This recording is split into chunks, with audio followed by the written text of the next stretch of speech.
মৰমৰ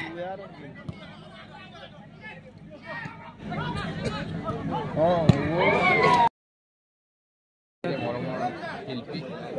জুবিন গাৰ্গ ডাঙৰীয়াৰ ১০০তম জন্মজয়ন্তী ঢকুৱাখানাবাসীয়ে সন্মিলিতভাৱে গঠন কৰা সন্তশিকা অনুষ্ঠানৰ জৰিয়তে আৰু সমগ্ৰ ঢকুৱাখানাৰ নাগৰিক সমাজ আৰু স্থানীয় ৰাইজৰ সহযোগত আজি মাতমৰা বিশ্ৰাম দলে খেলপথাৰৰ প্ৰাংগণত দুপৰীয়া আমি সকলোৱে সমবেত হৈ তেখেতক শ্ৰদ্ধাঞ্জলি জ্ঞাপন আৰু লগতে যিহেতুকে আমাৰ প্ৰাণৰ শিল্পীগৰাকীয়ে ক্ৰীড়াৰ অনুৰাগী আছিল সেইবাবে আমি আজি ইয়াত এখন প্ৰীতিমূলক ফুটবল খেলৰ আয়োজন কৰাৰ ব্যৱস্থা গ্ৰহণ কৰা হৈছিলে।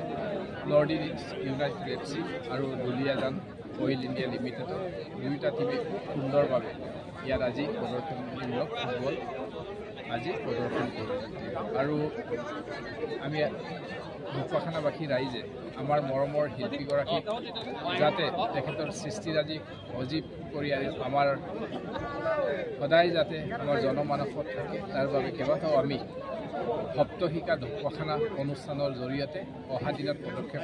ৰাখিছোঁ। তাৰে অংশ হিচাপে অহা ৩০ নৱেম্বৰৰ দিনাখন ৫,০০০ৰো অধিক জুবিন অনুৰাগী আৰু শিল্পীৰ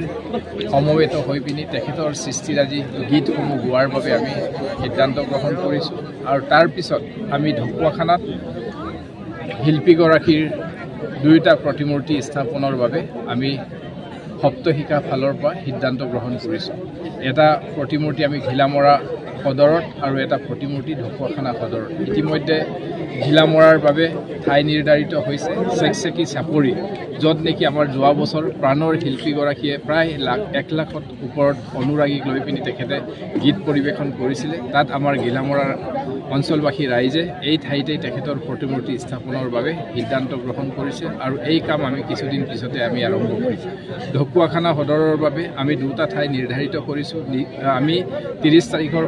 অনুষ্ঠানটো সামৰাৰ পিছতেই ঢকুৱাখানাত আমি ক'ত তেখেতৰ প্ৰতিমূৰ্তি স্থাপন কৰা হ'ব ৰাইজৰ পৰামৰ্শ কৰি সিদ্ধান্ত গ্ৰহণ কৰা হ'ব আৰু অহা দিনত আমি আমাৰ মৰমৰ শিল্পীগৰাকীৰ সৃষ্টিৰাজি প্ৰচাৰ আৰু প্ৰসাৰৰ লগতে উঠি অহা প্ৰজন্মক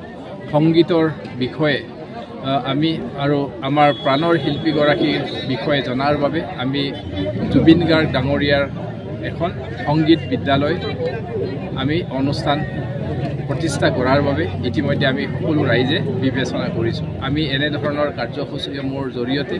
আমাৰ প্ৰাণৰ শিল্পীগৰাকী যাতে আমাৰ সকলোৰে অসমীয়া আইৰ ভূত থকা সকলো প্ৰত্যেকগৰাকী আমাৰ অসমীয়াৰ মাজত যাতে তেখেতক জীয়াই ৰাখিব পাৰোঁ তাৰ বাবে আমি সপ্তশিকা ঢকুৱাখানাই আমি এই প্ৰচেষ্টাখিনি ৰাখিছোঁ আৰু আজি এই অনুষ্ঠানটো সফল কৰাৰ নিমিত্তে সপ্তশিকা ঢকুৱাখানা সমগ্ৰ নাগৰিক সমাজ, ৰাজনৈতিক অৰাজনৈতিক দল সংগঠনৰ নেতৃত্ববৃন্দ আৰু স্থানীয় দল সংগঠন আৰু ৰাইজৰ সহযোগত আজি সুন্দৰভাৱে এই অনুষ্ঠানটো সফল কৰাৰ বাবে এই অনুষ্ঠানটোৰ লগত জড়িত প্ৰত্যেকগৰাকী ব্যক্তিলৈ আমি আন্তৰিক কৃতজ্ঞতা জ্ঞাপন কৰিছোঁ আৰু আজি শ্ৰদ্ধাঞ্জলি দিয়াৰ নিমিত্তে ঢকুৱাখানা